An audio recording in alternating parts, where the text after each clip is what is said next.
ভারতকে বাদ রেখেই বা ভারতের ইচ্ছা থাকা সত্ত্বেও এখন তিস্তা প্রকল্পটি চীনকে দেওয়া হচ্ছে।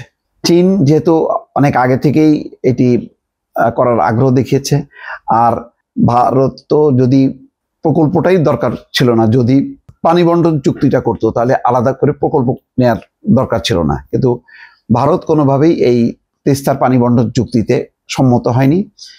পশ্চিমবঙ্গের আপত্তি, ভারতের নিজস্ব কূটনীতি, নানান কারণে তারা এই প্রকল্পে অনেক চেষ্টা সত্ত্বেও শেষ পর্যন্ত এটা দেয়নি। এবং এটা বারবার শেখ হাসিনার সরকারও কয়েকবার অনেকবার এটা উত্থাপন করেছে।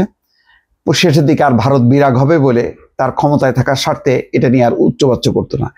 সেই তিস্তা প্রকল্পটা যখন কি চীন আগ্রহ দেখালো, সাথে সাথে ভারত বললো এটা আমরা করব। এবং শেখ হাসিনা তখন বলল একদম প্রেস কনফারেন্সে যে চীন তো রেডি, কিন্তু আমরা চাই এটা ভারত করুক, কারণ তিস্তার নদীর সঙ্গে ভারতের একটা সংযোগ আছে। তো কথা হলো, যারা বাদ দিয়ে নিয়ন্ত্রণ করছে, পানি বন্টন চুক্তি করছে না, তারা তিস্তা প্রকল্প কেন করবে? তিস্তা প্রকল্প মূলত একটা রিজার্ভার, অর্থাৎ বাংলাদেশ অংশে একটা বড় রিজার্ভার গড়ে তোলা, পানি সংরক্ষণ করা, সেখান থেকে যাতে কৃষকরা পানি নিতে পারে, তার সেচ সুবিধা সম্প্রসারিত করতে পারে, সেচ কাজ করতে পারে এবং যাতে ফসল ফলাতে পারে। কারণ এই তিস্তার পানি বন্টনটা না হওয়াতে এবং বাদ দিয়ে পানি একতরফাভাবে প্রত্যাহার করা বা আটকে রাখার কারণে উত্তরাঞ্চল শুকিয়ে যাচ্ছে, কৃষিকাজের জন্য পানি পাওয়া যাচ্ছে না। আবার যখন পানির প্রয়োজন নেই তখন তারা ছেড়ে দিচ্ছে, উত্তরাঞ্চল ভেসে যাচ্ছে। এই পরিস্থিতিতে একটা বিশাল রিজার্ভার সম্বলিত, যেটার নাম হচ্ছে comprehensive management and restoration of Teesta river project, বা তিস্তা নদীর সামগ্রিক ব্যবস্থাপনা এবং পুনরুদ্ধার প্রকল্প। এটি তিস্তা মহাপরিকল্পনা নামেও পরিচিত। এই মহাপরিকল্পনা বাস্তবায়নে চীন এবং ভারত দুই দেশই বিভিন্ন সময় আগ্রহ দেখিয়েছে। 2024 সালের মে মাসের শুরুতে বাংলাদেশ সফরে এসে ভারতের তৎকালীন পররাষ্ট্র সচিব বিনয় কোয়েত্রা তিস্তা প্রকল্পে ভারতের বিনিয়োগের আগ্রহের কথা জানিয়েছিলেন।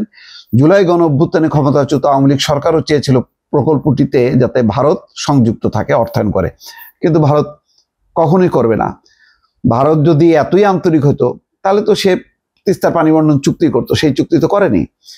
চীন সফর নিয়ে 2024 সালে 14 জুলাই গণভবনে আয়োজিত সংবাদ সম্মেলনে শেখ হাসিনা বলেছিলেন, চীন তো রেডি, কিন্তু আমি চাচ্ছি এটা ইন্ডিয়া করে দিক।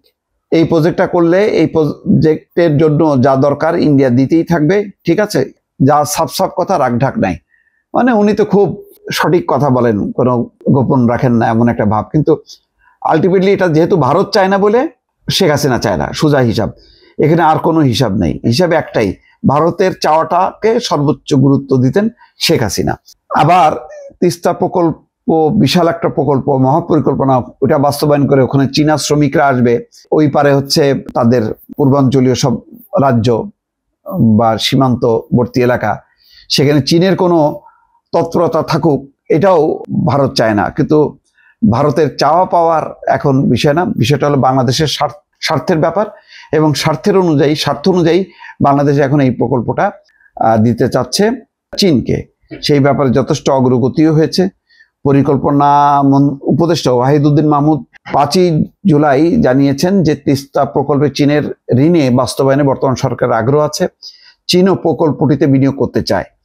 দুই পক্ষের সম্মতিতে এই বিষয়টি অগ্রসর হচ্ছে। প্রকল্পের নকশা এখনো ঠিক হয়নি, এখন মূল কাজ হবে নকশা ঠিক করা। এটি করতে পারলে প্রকল্প প্রস্তাব তৈরি এবং আর্থিক চুক্তির প্রক্রিয়া একসঙ্গে চলবে। প্রকল্পের নথি অনুযায়ী তিস্তার প্রকল্পের প্রথম পর্যায়ে বাস্তবায়িত ব্যয় হবে $75 কোটি, যা বাংলাদেশি মুদ্রায় 9,150 কোটি টাকার সমপরিমাণ, ডলার প্রতি 122 টাকা যদি ধরা হয়। এর মধ্যে চীনের কাছ থেকে ঋণ চাওয়া হয়েছে $55 কোটি, বাংলাদেশি মুদ্রায় 6,700 কোটি টাকা। বাকি টাকা সরকারি কোষাগার থেকে দেওয়া হবে। পরিকল্পনা অনুযায়ী প্রকল্পের প্রথম পর্যায়ের কাজ শুরু হবে 2026 সালে, শেষ করার লক্ষ্যমাত্রা নির্ধারণ করা হয়েছে 2029 সালে।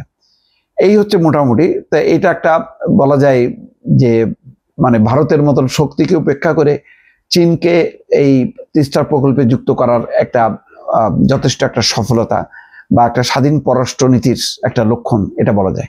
ভালো থাকবেন, আল্লাহ হাফেজ।